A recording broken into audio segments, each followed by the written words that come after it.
quickly show you the difference between home sewing machines versus industrial machine. I kind of struggle with the home sewing machines right here, and you can see the stitching. I have to re-stitch it, and you can see the puckering. I have to adjust the tension, adjust the stitching, just to get it to work right. Right here, this is the industrial machine, less puckering. I didn't have to do any stitches. I didn't make no mistakes.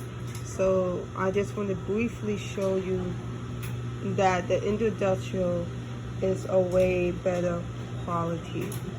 And it's not like you have to be an expert sewer or anything. You don't have to worry about your machine giving you so much problems, breaking down, and the home sewing machine is really for hobbyists, or not really for like you doing your business. You get it unless you want to start making if you want to start a business selling whatever and it involves sewing, you start off small, you get your home sewing machine, but the goal is eventually get an industrial machine. That's the goal eventually, because it's less headaches. This machine is old. This Juki machine that I got right here, this was made in 1950. You know, these colors, the table mostly metal. These are the old Juki machines, and they last long, and they are capable of handling like you constantly sewing. They're capable of handling thick fabric, and that's another thing I had a problem with the home sewing machine. When I had to go over something thick, when I'm putting together the mask, and I have like a extra fabric because of the sewing, and I have to go over it, or when I have to put on the part when you have to put on the ears. I want to briefly show you.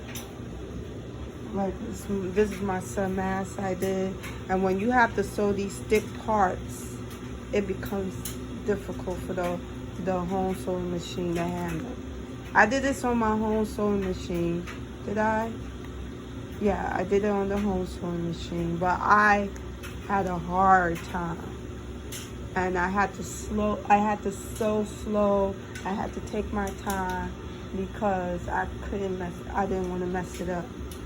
Where the Juki machines, especially when you're sewing the nose wire, which is not easy on the home sewing machine. They're not made to sew those things. The Juki machine, I had no problem.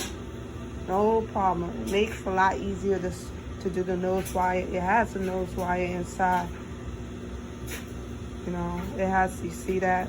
It has a nose wire inside the mask. So when you have to do these thick parts, you know, the home sewing machine is going to struggle. So with the industrial machine, you're not going to have no problems. You don't ever have to worry about getting maintenance. All you have to do is make sure the machine is oiled, and when you're ready, and you don't have to buy it brand new. This wasn't brand new when I bought it.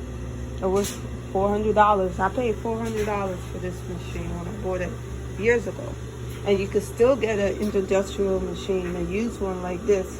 You probably could still get it for the same price. So it's better just get one, make sure it works. I bought a used one for $750. I felt I paid too much, and it didn't have this part at the bottom.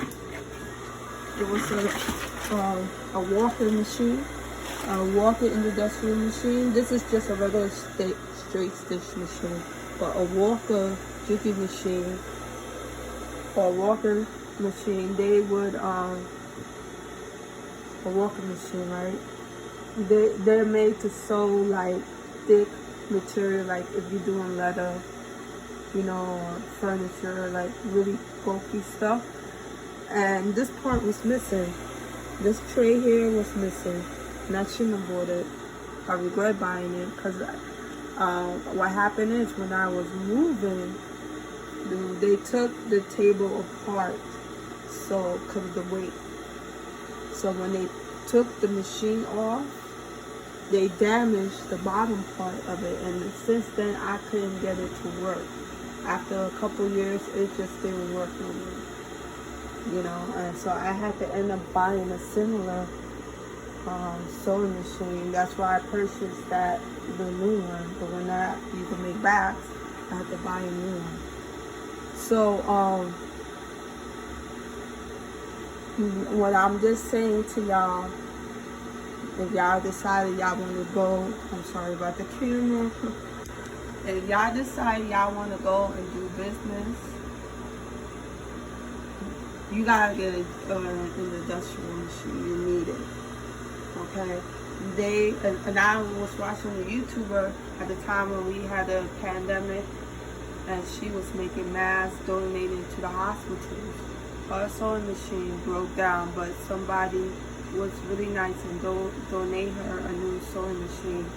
And that's the thing, these home sewing machines are not made for business, because if you get a lot of orders and you keep using your home sewing machine, they will break down because of the motor.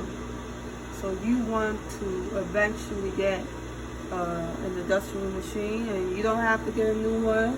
This one works pretty good, and the only problem is I cannot use thick fabric because the pressure foot does not go up enough. It's supposed to go up enough, and if I knew what I knew, I wouldn't have bought it. I would have paid that extra $50 and just get, because there was another one, but I had to pay an extra $50. It was cheap, and I wanted to save $50, and I would have got one. It was way better, only because the pressure foot could go up, but the pressure foot cannot go up. This is the highest, so I can't make bags on these. I can only do like regular sewing, like regular stuff on it. So I just want to briefly explain that to y'all. The difference between home sewing machine and an industrial machine. When you get it, when you're starting out, you get a home sewing machine. But if you need to sew faster and you want a better stitch and you don't want your machine to break down, your goal is the best in the industrial machine. And you could go on Craigslist. I was thinking about selling this, but I decided to keep it. I was thinking about selling it and just getting a new one because of the pressure foot problem I have with this one. It's like 50, I think it's like 50 years old now. So, but it still works fine. So I'm going to keep it. I'm not going to sell it. So that's all I want to say to y'all, right? All right, bye.